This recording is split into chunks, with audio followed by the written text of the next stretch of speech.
utuun fiiguun doormii dubartootaaniiti. Ani gammadeen kan hojjadheen ishii boodan itti deebi'een dhiisee ba'e. Maalaan jedhee waaqayyo waan tokko natti agarsiisee natti mul'iseedhe. Maalinni yennaanii yeroo ati iddoon teenisii taphata wayiin jira amma teenisittiin iddoo sana jirtu. Achi dhaabattee dhiiga gad deebifta of keessa gad deebifta. Dabalaan immoo yaa abbaa koo yaa nagaa isaa. Wayyo deemaa dabalaanii jedhe.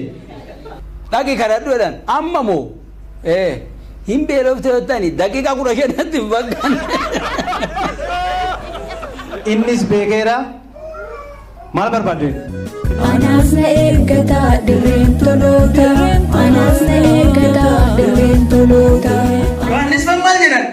Jireenyichi mul'ateera, nus argineerra, dhageenyee jirra, arginee jirra, qaqqabannee jirra. So konkluuzioniitti yommuu dhufnu jedhani jireenyi mul'ateera. Mee ameen? Jireenyi maal ta'eera? Mul'oo haalelluuyaa. Kuroo galata kee galata. Kuroo galata kee galata. Daawwituu sirbee qullaa buusee. Waa'ee suumee qofaarii baasee. Hanganuu ta'ee bedduu baasaa. Dhiiba Afrika uddoonasaa. Yoo muka keeti galanni siimaa ta'uu keeti.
Teacher Taaddeen assignment wayii nu laate. Anaa fi Meerid Maarcootii fi Maamma Manzaatii nama sadiin assignment sana hojjennaa kan barreeffamaan dhiyeessu ana. Isa booda giruuppiidhaan immoo jalqabuma ixaan nutti baase. Gaafa ixaan nutti baaseedhu qopheessee assignment sana qopheessee Teacher Taaddees addaksiiseen presentationidhaaf laadha jedheen utuun fiiguun doormii dubartootaaniiti. Utuu doormii dubartootaa gaafa inni ta'inu waan hin jedha ta'anii ani deema an fiiguu malee hin deemu. Sana booda daawwiti baqqalee dhaanaa gad deemu isa doormii dubartootaati ba'e shaatti urmaa'us inni yee ልጆች አባት ነኝ እንደንተ አንተ አይደለም አፍያ maaliidha an abbaa ijoolleeti haadha manaan qaba dubartoota biran naqu achi booddeen aaraa finiinaa gadi bu'ee daawwitiin itti dhiisee afaan qabatee isa nan rabsu kana calluma na jalaa jedhee hammarraalee isa dubbata inna guyyaa gaafa sanaa kanan na mudate isa booda immoo laphiin koo haadha manaa koo yaada halkaniif guyyaa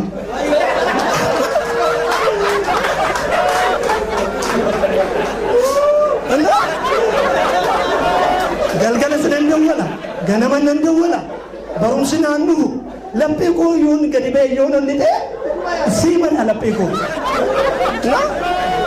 Isa booda qormaata samisteera jalqabaa achi annu butaa torban tokkitti achi annu butaati nu qoraa yennaan warri mana dhiyootti galan ijoolleen hin fuudhin jiranii nu didan. Gaafa isaan nu didanii xiiqinna qabate tunaama keessatti xiiqii wayinatti galee isa booddee dhaqee Yemanuun gaafadhe. Yemanuun achi as butee nu qoruu barbaade. Innis manatti hin galaalee ani immoo utuun dafee galee jira egaa. Maal egaa maalee waan akkatti nuna malee utuun dafee galee jira. Sana booda gaafa ijoolleen dindeettu dhaqee Yemanuu gara maaloo yookiin kophaatti na qorii torban tokko taa'uu dadhabee baay'ee taa'ee torban tokko yookiin kophaatti na qorii yookiin yeroo deebuu na qorii jedhe namatti himiniiti yerootti deebi'uun si qoraanaan jedhe. Isa booda dooktarin maabeetii bukkee dhaqeen hayyaman fudhadhee dhaqeen maal taateenna galaan jira maal taateenna haadha manaa yaadee jedhe tiraanspoortii moo qabdaa hin qabu enna boorsaa ishee bantee birrii 135 wayii hooqaa kanatti dabalannoo itti dhaala. Ishee fuudhee boorsaa kennee nan kute okadhee man kute yeroo laqamtee hin ga'u galgala laqamtee hin ga'een akkasii mana mucaa durbii kootu jira dhaqee shaantaa keedhee abbaan manaa ishee baankii sarraataniidha hin galle maalutoo namni gadi mana taa'ee katamaatti achi ba'e yeroo achi ba'u galgala moo hin sirbu yeroo sana baay'ee sirbuu makiinaan achi fiiganii sirbu. Isa booda katamaatti ba'een akkasii yeroo bukkeedha waan akkasii ijoolleedhaa bitee achi yeroo dhaabadhu fuudhanii ciisboombii ijumatti na bu'eessan. Gaafa ciisboombii ijatti nama ba'eedhu achi booddee garatti gargar wallaalee dachumatti gadi kufee achi ka'ee isa ijoolleen itti isa kophee itti miiccatanii leestiroon kophee itti miiccatan bishaan isaa fuudhee fuulatti naqadhee achi booddee halkan walakkaa isaatii lama keessa manichatti deebi'ee karaan galu wallaalee. Isa duwwaadha gaafa mana ga'u waanan ta'e paastar gammeetti mana ga'ee waanan ta'e paastar gammeetti meera isaan isinitti himani isa isinitti himu waanan ta'e isa isinitti himu kana fakkaata. Kanaaf waan taane barii lafaa galee jettee dhaddee jedhani akkuma taane waaqayyo nu gargaare guyyaa kanaan nu ga'e kanaaf gammachuu guddaa qaba. Kana keessa midhee guyyaa irraa kana baay'ee saffi jedhee haadha manaa kootuun eeggadhu karaan cufamee akka isheen hin dhume ta'e deemee karaa natti cufee garuu torbee kana dura mangaa gooftaan nu gargaara eebbifamaa gaafa si galtan nagaatti galaa harki waaqayyo sinuu haa ta'u. Fiqaaduu Buusaa Dhabsuun jedhama Wallagga Lixaatii naannoo Gimbii waldaa Masarata Kiristoosidha. Haadha manaa tokkoof ijoollee 5 qaba tokko heerumsiisee abbaa soddaati. Galatooma. Mudannoo baay'een na mudate keessaa waan nama kofalchiisu yoo ta'uudhaa baate iyyuu lamatu na mudate kaan nan dhiisa warra ciccimoodha jedhu. Bara waggaa lammaffaati asiin maatii bira deeme naan yeroo nani deebi'ee dhufu qormaanni baay'ee cimee na eege. Qormaata jechuun isa waraqataati. Daree gallee qoramnu jechaadha. Faayinaalli jala ga'ee paaster Gammachuu faa Fiqaaduu faa ijoolleen jiru baay'anneetu walitti qabamnee kana yoo fidee amaariin maal goonaa hin jennaan ani immoo ishiitti fudhadhee galee waa gugguwadheera. Amman qayyabadhe sana koottaa meen qayyabannaadheen kuni dhufuun ooltu jedheen walitti qabnee irra deemnee dudubban sirriitti qabadhaadheen seen yeroon seenu ishiin nuyi muka jala sondisan jala teenyee dudubbanne hundumti ishii qixxooftee dhufteerti. Inamne homtu dhuma gubbaa irraa kan jirtu akka sagal barreessetti salgan ishii barreessere tokko qabatti immoo akkuma gammachuu ta'e gammachuu hamaa gootaa beektu daamuu argatteeti qofortee fudhachuudha jettee argadheettee odoo gammaddeettu achi baqattee naan as deebitee dhabde. Ani gammadeen kaan hojjadheen ishii boodan itti deebi'adeen dhiisee ba'e. Jennaani ishee ati dubbatte sana gaasha baate ani ati dubbatte sun dhuma dhufte miti hiriiran. Kumi jennaan ishiin akkas jette sun jedhan akka barreeffamaan irra buusinnaa dhufe. Fiigee kaadhe ticheeriin jedhe. Yoo jennaan isa dhumaa sana nan irraan fadheem dura argee tan dagadhee maalan godhe jennaan baga gammadde kaadas yaa jedhu.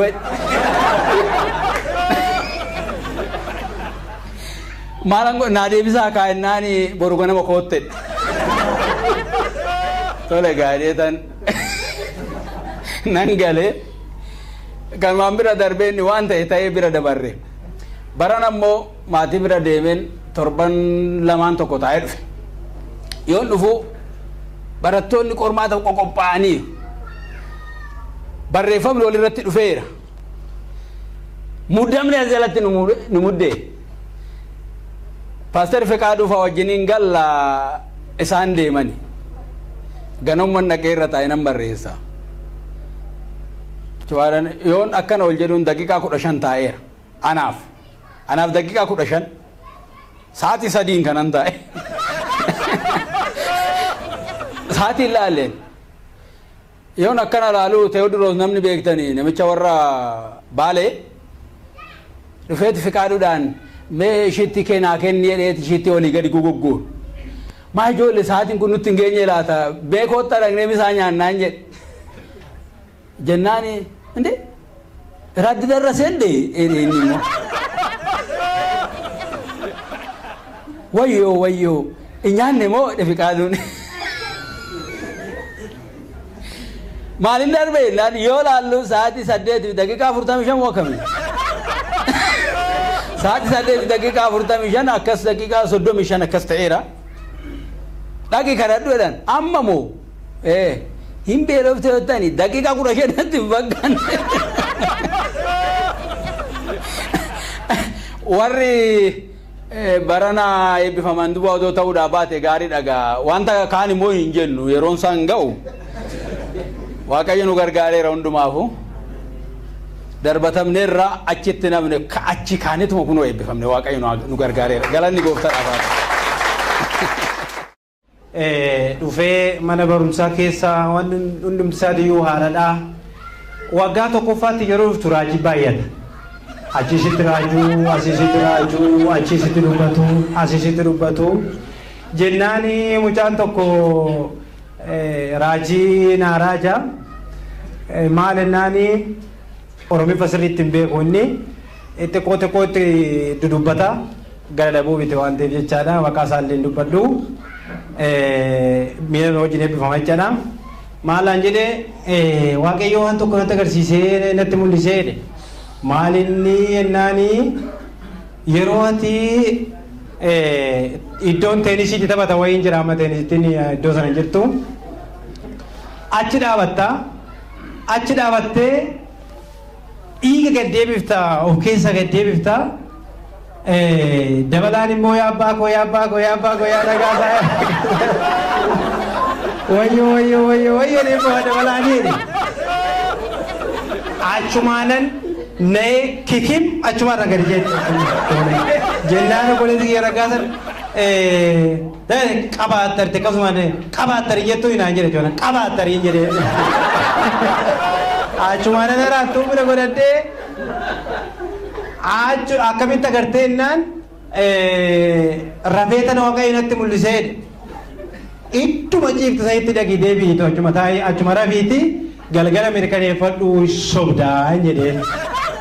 Achuma ciisiti iddoo makalee galgala abjootti sana dhaqiiti achuma dhaqii ilaali malee dubbii sobaatii kun humtuun irratti hin hojjetu jedheen. Kanaan booda waggaa xiqqoo ture akkas naannoo ji'a tokko ji'a lama guutu isarraa yoo seexanni ni iyyaa halkan jechaa bula. Isa kanadha kananii naaggatta waggaa tokkoffaatti waggaa arfaffaa isa amma irra jiru kanatti immoo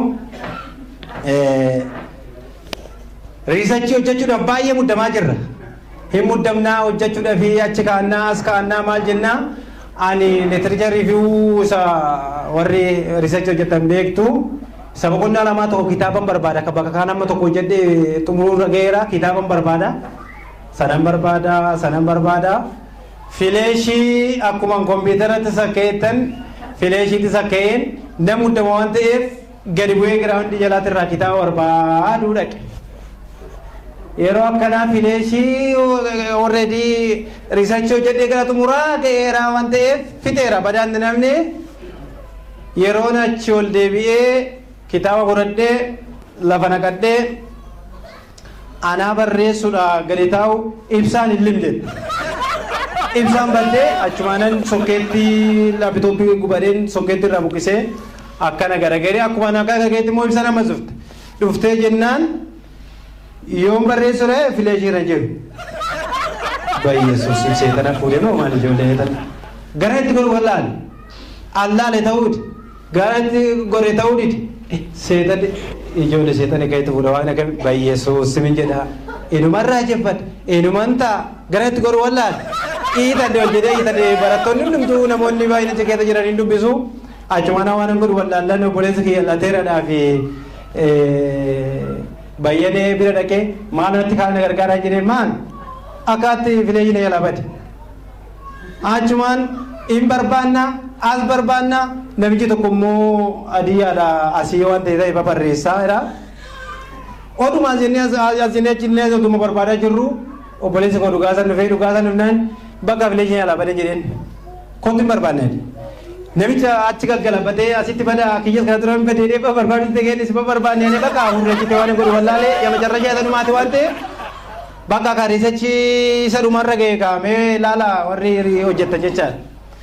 Innaa oduma kana keessa jiru achi jennaa sennaa warra koree warra eenyu eeganii labiranii eeganii naa barbaadamee akkaatti naa laafatanii isin dabana barbaadan jedheen waa wallaanii maaf gattee baatee jedhan oduma kanaan jennu daafileeshii koo irraa buqqisanii fuudhanii dhufanii obboleessi koo guutamaan irraa fuudheeti ija laaba dhahee deemee dur yeroo inni deebi'ee dhufu innis beekeera maal barbaadde fileeshii fuuteennan nan fuudhee achumattan gogogee nannee jechas jechuu barbaadetan waan hin jedhu wallaalee. Guru galata ke galata Guru galata ke galata Dawitu zulme kullabuse Waje sume kofari banse Manganu taye fetu farsa Iba Afrika udonarsa Nishikiri yomu kaketi Galani zima